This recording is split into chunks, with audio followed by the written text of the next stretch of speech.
தமிழகத்தை பொறுத்தவரை railway budget ஏமாற்றம் அளிக்கும் வகையில் உள்ளதாகவும், ஆனால் அதே வேளையில் ஒட்டுமொத்த மாநிலங்களையும் கணக்கில் கொண்டு பார்த்தால் ரயில்வே பட்ஜெட் தனக்கு திருப்தி தரும் வகையில் இருப்பதாகவும் பாமக மக்களவை உறுப்பினர் அன்புமணி ராமதாஸ் தெரிவித்துள்ளார். இது தொடர்பாக அவருடன் டெல்லி செய்தியாளர் ஹனிகுமார் நடத்திய கலந்துரையாடலை இப்போது பார்க்கலாம். 2016ஆம் ஆண்டுக்கான மத்திய ரயில்வே பட்ஜெட்டை ரயில்வே அமைச்சர் சுரேஷ் பிரபு இன்று தாக்கல் செய்திருக்கிறார். இந்த பட்ஜெட் விவகாரம் குறித்து தருமபுரி தொகுதியின் மக்களவை உறுப்பினர் அன்புமணி ராமதாஸ் இருக்கிறார். அவரிடம் இது குறித்து நாம் கேட்கலாம். சார் வணக்கம். இன்னைக்கு ரயில்வே பட்ஜெட்டை தாக்கல் பண்ணியிருக்காங்க. இந்த பட்ஜெட் பற்றி உங்களுடைய கருத்து என்ன? இதை நீங்கள் எப்படி பார்க்குறீங்க? வரவேற்கிறீங்களா, எதிர்க்கிறீங்களா? அதை பற்றி உங்களுடைய கருத்து என்ன? அதாவது இந்த ரயில்வே பட்ஜெட் பொதுவான ஒரு பட்ஜெட்டாக அறிவித்திருக்கின்றார். அதில் திட்டங்கள் எதுவும் அறிவிக்கவில்லை. அதிலும் குறிப்பாக தமிழ்நாட்டிற்கு இன்னும் நிதி ஒதுக்கீடு போதவில்லை. தமிழ்நாட்டை பொறுத்தவரை எனக்கு திருப்தியாக இல்லை. மற்ற அம்சங்கள் எப்படி பார்க்குறீங்க? குறிப்பாக அந்த முதியவர்களுக்கான அந்த லோயர் பர்த் 50% அதிகரிச்சிருக்காங்க. பெண்களுக்கான 33% அந்த இடஒதுக்கீடு அப்படின்றத கொடுத்துருக்காங்க. அது இல்லாமல் டெல்லி டு சென்னை அந்த ஃப்ரைட் காரிடார் அதுக்கு இது பண்ணியிருக்காங்க. அது மாதிரி நிறைய சில புதிய திட்டங்கள் கொண்டு வந்திருக்காங்க. வைஃபை கொண்டு வரப்படும்னு சொல்லியிருக்காங்க.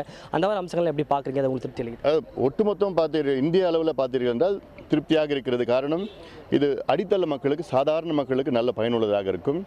நவீன தொழில்நுட்பங்கள் அதிக அளவில் ரயில்வேயில் பொறுத்த நல்ல சேவைகளை உயர்த்த முயற்சி செய்திருக்கின்றார்கள். அதிவேக ரயில்கள் அது சில ரயில்களில் சில பகுதிகளில் விட ஏற்பாடு செய்திருக்கிறார். ஆனால் இது எங்கெங்கே செய்வார்கள் என்று எங்களுக்கு தெரியவில்லை.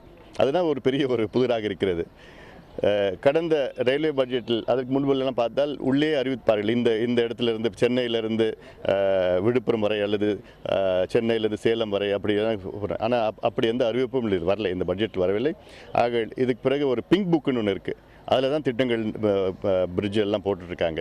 அதில் போய் பார்த்துட்டு தான் அப்புறம் சொல்லணும் என்னென்ன இருக்குதுன்னு. ஆனால் ஒட்டுமொத்த அளவில் பார்த்தீர்கள் என்றால் நிச்சயமாக ரயில்வே துறைக்கு நல்ல ஒரு முன்னேற்றம் வரும்.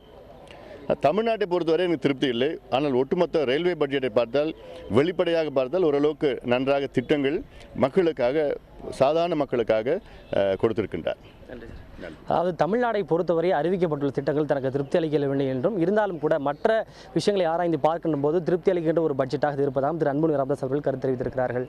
புதிய தலைமுறைக்காக டெல்லியிலிருந்து ஒளிப்பதிவாளர் ஜெரின் சாமியலுடன் ஹனிகுமார்.